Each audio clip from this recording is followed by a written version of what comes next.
On today's episode of the Whoa, slow down. On today's episode, we're going to talk about ourselves and introduce to you who we are. All right, stay tuned. Hey, everybody, I'm Chris Vanbelle. And I'm Peter Toering. Apparently, everything's reversed today, and we have no intro. But this is a great opportunity we realize that for those of you who are listening who maybe don't actually know us, this is a great opportunity to get you guys to know us. You know, it's kind of funny. We got talking, and we're like, hey, man, we got all these podcasts. We're going to get up to 100 this year or more. But these people don't really even know who we are. Yeah, and that's the cool thing about, I think, us as a real estate brand is not only, and we kind of talked about this with the rebrand, is not only that our brand, I think that we do the best real estate job, but also the kind of the story behind the national brand. And so we're thinking, well, what's the story behind kind of our own individual brands? Yeah, because, you and I were a lot alike and a lot different, with things we do and like. And then within business, too, we both do pretty good business.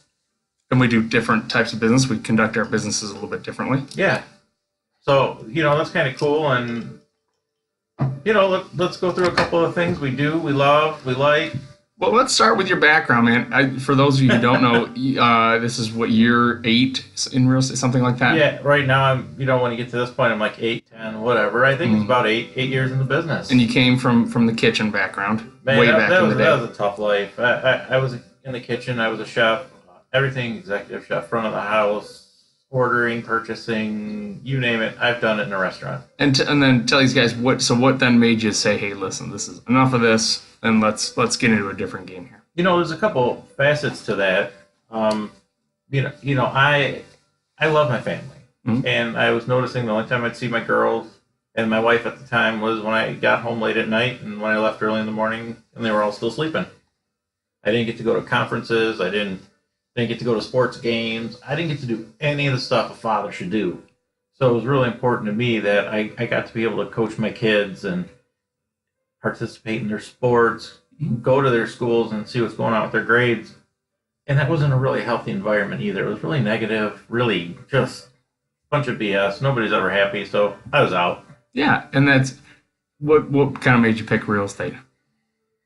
One of our superstar realtors, Kevin Payton, he's one of my best friends, duck hunting buddy. And he's like, man, you should really come talk to Lori. She's our manager. I think you'd do great at this. I told him, he was full of it. Came in and talked to Lori. Lori's like, oh, man, I think you'll do really well here. I think you'll be successful. I figure she's just being a manager, trying to recruit anybody type thing. But I told her she was full of it too. And then here I am 8 years later, still in the business and loving it. Yeah, multi-million dollar producer every year. Now, what about you? Now you're a young buck. I'm like the old guy. Yeah. And you just... I think I'm 28. Yeah. Or I'm turning 28. One of the two. Well, God bless you made it that far. I was 22 years old when I got into real estate. And it is actually because of you. It is because of Chris that I got into the game. So I was one of these guys that jumped around from major to major to major to major in college. Wanted to do federal law enforcement. Very well-educated kid. Yeah. That's the joke, is enough college credits for a degree. But you should be a doctor. I wanted to actually go into federal law enforcement. Was riding around a little bit and kind of saw maybe this wasn't for me. And this was the time that kind of public sentiment was turning away from police. And actually, too, at the time that I met my wife, I realized, and also it was a friend of my kid, one of my mom's friend's kids. It was a Detroit cop that had just gotten shot. And I said, you know what, maybe that's not quite for me, which a deep respect for all the guys out there that do it, but leaving and not knowing if you're going to come home again every day was something that I said, well, I'm not sure I want to go do that. So I started looking around, and I never considered real estate. I thought it was going to be real boring, and I came and Chris had met my mom through Bragg or something, and she said, why don't you just go talk to Chris? See, it's, no obligation, just see if you like it. And I walked in, and I'm a duck hunter, and I'm expecting to have this stuffy real estate office and, cubicles and computers and stuff. And, Chris has got a couple of ducks up on his wall, and, Kevin did as well. And so I said, well, these seem like cool guys. And we talked a little bit about the business. We talked about kind of what you do. And I don't think that I really had an idea of what it took at the time to actually run a success. I will tell you, I had no idea. I don't think I have an idea now, but I certainly had no idea then how to run a Well, that's the other part. When I'm talking to people that want to come into the business and stuff, yeah, I can tell them this is the only business you're going to have to pay to go to work every day. Mm-hmm. Oh, significant amount, yeah. I can also tell you this is the only business where you determine your own wealth. Yeah, it is. So and the harder you work, the more you make. So, we had that conversation, but you really don't know what to do to put a business plan or a plan into place until you actually get into it. And that's so I said, you know what, I went and I got my license, and I kind of came aboard. And the thing that I knew, and this is actually what the reason that I kind of came into real estate versus any other sales type of job, I guess, is the reason I'd want to go into law enforcement is I wanted to help people. And that was the other thing that actually turned me off of it, is I kind of saw it's just a cycle, and I didn't see that you were making a big difference. And so I said, real estate is one that I can actually help people and bring value to people. My slogan's always been, I'm trying to bring more value to somebody than what I'm paid. If they could, do it themselves for the same price or whatever, I failed at my job. That's so ninja of you. But yeah, I'm all about bringing value to our clients. And it took, I can't say enough though about the help that I got from you, from Lori, from Kevin Payton, and a bunch of other people to kind of get it off the ground. And now I'm at least in the ranks on the higher end of our office here. But well, you see that's our office too, and that's the environment that we're in. Everybody helps each other. We're a family. We are always a family. In a lot of cases, we see each other more than we see our own family. Oh yeah, because we're in the office, but we are here for the whole office to succeed. We don't have people holding up in their offices, shutting the door, trying to do their own thing, saying, no, you can't have my deals or any of this kind of crap. We have each other's back. And that's like huge. Oh yeah, and I think that is the kind of the story of Coldwell Banker, and the story of our agents here is we're not here for the commission dollars. I mean, we are in the macro. Well, we want food and we got to provide for our families, but we're here to bring what we think is a valuable service. And I've said this: if there becomes a point that I think that the traditional real estate agent is not bringing, or if I'm not bringing the value to the clients that I think that we deserve, I'll get out of the game. And I don't think that's going to happen. But that's been we take my our education and anything that enhances our business very, very seriously here as a brand and as individuals. Yeah. I looked into it, and as far as education hours between online learning and continuing ed, I have about the same hours learning as a full-time college student. Yeah. Last year, we record so much for our continuing education. I think I recorded like 40 hours of Con Ed. I'm sure my. But beyond that, there's so many other educational things that we do because we want to bring the best service, the most value, and be your trusted advisors. Yeah, and that's, I think I think this is where our stories really coincide here of the meaning behind our brand is our CEO, John North, who's a fantastic guy. Actually, this is a testament to him. The first day I ever came into the corporate office, I was not there to meet him. I was there to meet one of our marketing people. Probably Allison or Kim. Yeah, I think it was Allison. And he came in and said, oh, hey, you must be Peter. He's got, 650 or 700 agents now in his company. He knew who I was, never met me, and knew who I was. I thought that was just a fantastic gesture on his part. But he said that we are in a people business and just happen to sell houses, as kind of a course of doing that. And that's, I think, the biggest thing for us. Which is awesome. And now if we get to our professional stuff, Peter and I have both done a lot of things. Peter's done a bunch of public speaking. He's done a few different events, especially in technology, which is your strength. Yeah, it's that's kind of where we've differed, is I have gone the route of I don't like so one of Chris's big strengths is he's actually taken on a role as kind of a mentor and a coach to some of our younger or I guess less experienced agents, which is a role in which I think I would hang myself. And I've gone kind of the opposite way. And the only teaching I really do is, if I have a topic that I think I can bring some value to, I'll speak or I'll do something else. But I normally do it when I get suckered into it. When someone says, someone that I respect comes and says, hey, you need to speak at this event, I say, oh, okay, I guess. We both like to bring value. You do podcasts and help Gmer out with that. Oh, yeah. I'm involved with the Growth Point Board of Realtors. Yeah, you were WCR president. I was a WCR president. I'm now the Growth Grosse Pointe Board Macomb chapter president.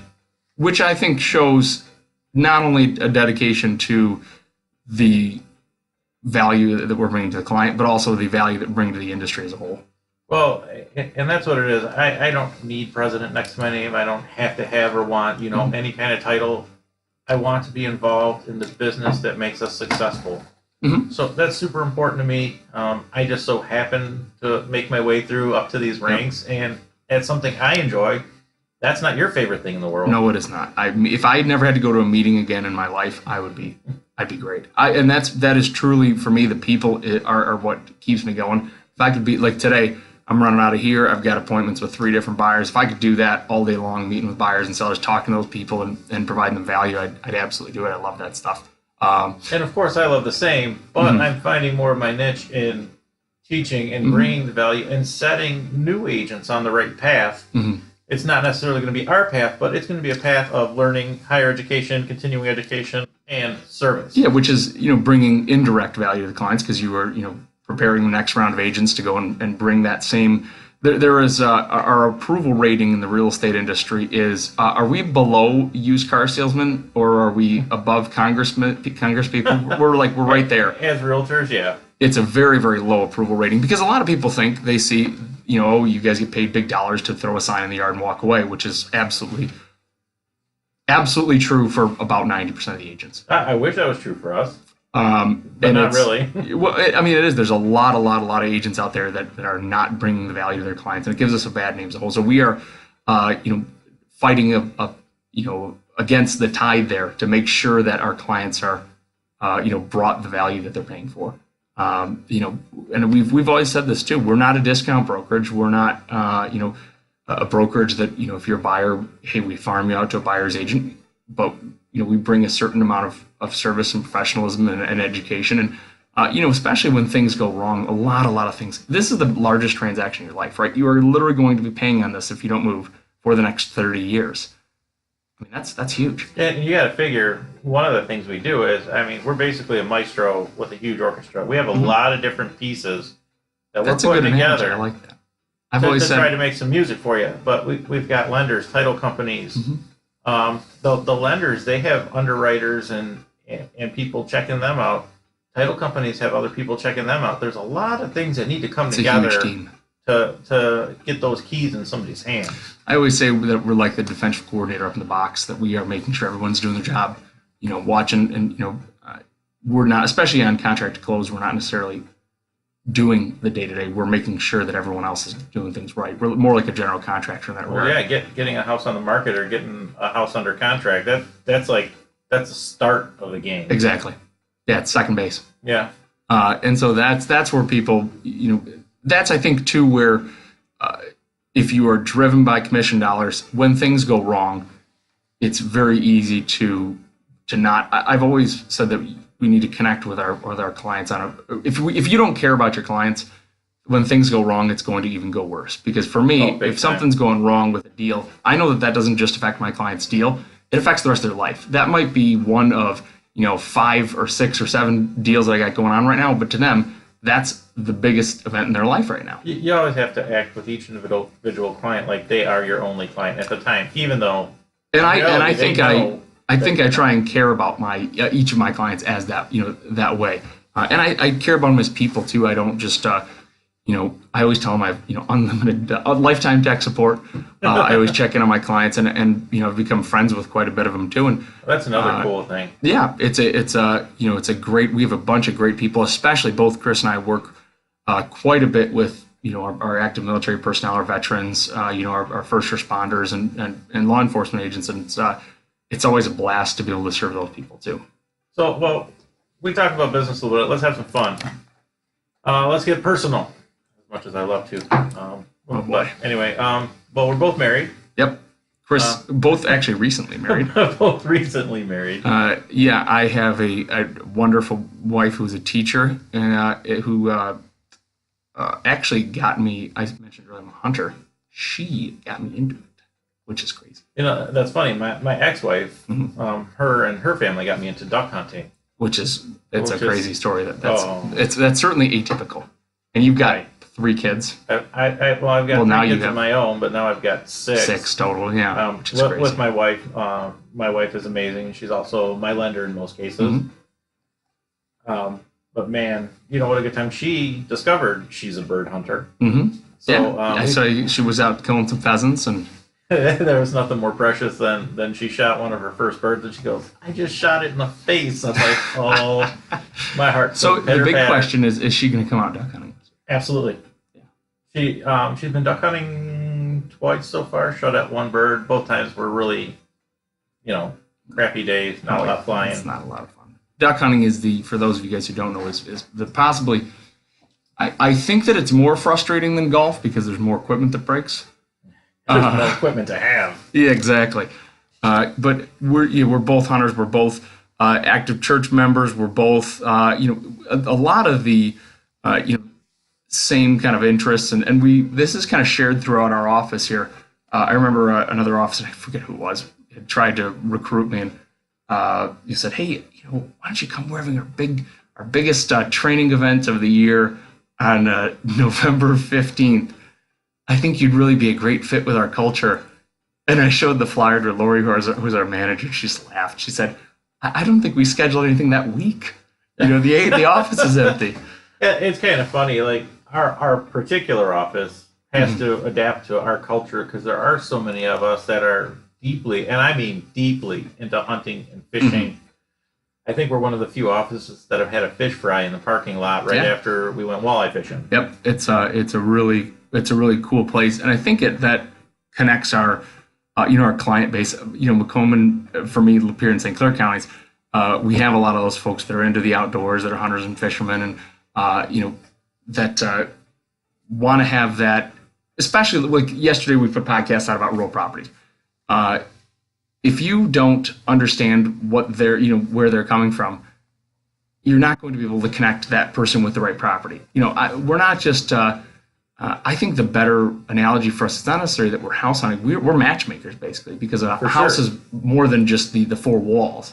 It's what's going to be your home. Well, that goes to a lot of our military relocation people. A lot of them want acreage. They want chickens. They want to be able to shoot firearms off their back deck and be able to hunt in their own woods. So it's typical and common. And when you have people that share those interests, when we know what we're looking for in the woods and all that other stuff for our hunters, I mean, it's just something we do. Yeah, and now that's only a percentage of what we do. Obviously, we have a very wide working range here. Yes, we know subdivisions too. Oh yeah, there's no problem with that too. But that actually brings up a great point in that the folks that are, and even if they're not hunters or outdoorsmen or anything like that, they are, and this is reflected in our office, they are family-based people.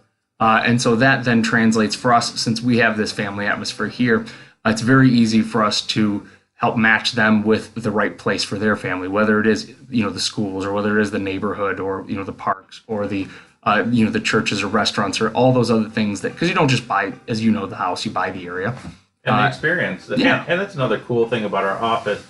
Our clients are very, very comfortable when, maybe they just had a long trip and they have a dog in the car. It's like, hey, bring your pup in. Yeah. We're really dog friendly. Or your kids. Or the kids come in and it's like, hey, go in our bullpen. We've got toys all over. Go in this office. Yeah, we just had to clear out an office of like a whole thing of toys because I think it was in the green room. Yeah. Yeah. We actually Sunday. Yeah, no, tomorrow. What day is today? No, it is tomorrow. Oh, tomorrow we are doing it. Sunday is Easter, but tomorrow they're actually doing an Easter egg hunt here for all the kids, clients, kids, all that. And it's just one of the ways again that we are a big family, and it's the family of Cole Banker, the family of our office, and the family of all our clients. And that's something we love. We take all the holidays very serious. Of course, you guys, anybody that knows us when we're talking, we eat a lot here. Oh yeah, but. Easter, what we do for the kids, the families, our clients, Christmas and Thanksgiving are huge. We have the biggest Thanksgiving dinner you would ever imagine in this office, and everybody is always invited. Yeah, and it's a huge. What did we do? 5 turkeys last year? 7. Chris brought in a smoker. Lori fried, so it was awesome. I think we fried 3, roasted 2. We're just putting out an open invite. Seriously, shoot me a text. We'll hook you up with coming out to Thanksgiving dinner. But there's never any food left. We think, oh, all this food. oh yeah, it's gonna, 80 pounds of turkey will be enough. Yeah, and we don't ever have a wing left. Nothing. The other thing that we do too is we try and give back to our community, and that's a big, again, that's kind of our if you had one word for our story, it's family. We support the Shades of Pink Foundation because of the backstory of one of the gals here in the office. We support and of course the organization list is going to fly off the top of my head. Well, Ellie's House 313, that's another one we just picked up this year, helping homeless women get their life back and get their, independence back. Something very important to ladies that may be living on the street. Yep. We also we've helped the homeless and disadvantaged kids in Macomb County. We Toys have for done. Tots? Yep. We always do a big thing for Toys for Tots. There's another one that just slipped my mind. The list goes on. We've had so many of that. Well, I'm sorry. The dogs for the vets. Vets. Yeah. What is it called? Guardian Angels. Guardian Angel Service Dog. What a great group of people. Yep. We've done 2 dogs now. Well, between GMAR and Grosse Pointe Board of Realtors, I think we've got 4 dogs out there just from our local boards in the state of Michigan. And this is a huge impact when you have so many veterans that commit suicide daily. Yeah, 22 a day. And, with these service dogs, any of them that are given a service dog, suicide rate's down to 0. Really? See, I didn't know that. But these service dogs are really amazing for helping vets that have been wounded mentally or physically in combat, and it's a fantastic service. So this is just a little bit about us. I know it's a long 20 minutes, but hopefully it kind of gives you an insight into the backstory of who we are here at who Chris and I are, who we are at Coldwell Banker. And the next time you're hearing us talk about real estate stuff, now you know that we're not just coming from a place of we wouldn't be doing a podcast if we didn't love what we do, if we didn't love real estate, if we didn't love people. And it's really something that we love to take a deep dive in and be the absolute experts in everything. We want to have the answers for every one of your questions. That's huge to us. Even if you're not buying or selling too. And we get so many questions, and maybe one day one of your questions is going to end up on our video or on one of our podcasts. Yeah, and if you have questions, comment right on the podcast. Shoot us an email or Facebook message, text message. We'll do a podcast about it and answer your questions. Absolutely. So, guys, thanks so much. Follow us on Facebook, Peter Toering Realtor, Chris Vanbelle Realtor, on Instagram as well, and follow the Homes Real Estate Podcast here on YouTube, Stitcher, SoundCloud, Google Play, iTunes, and anywhere else you might get your podcasts. Thanks so much for listening. We'll see you next time. Take care, guys.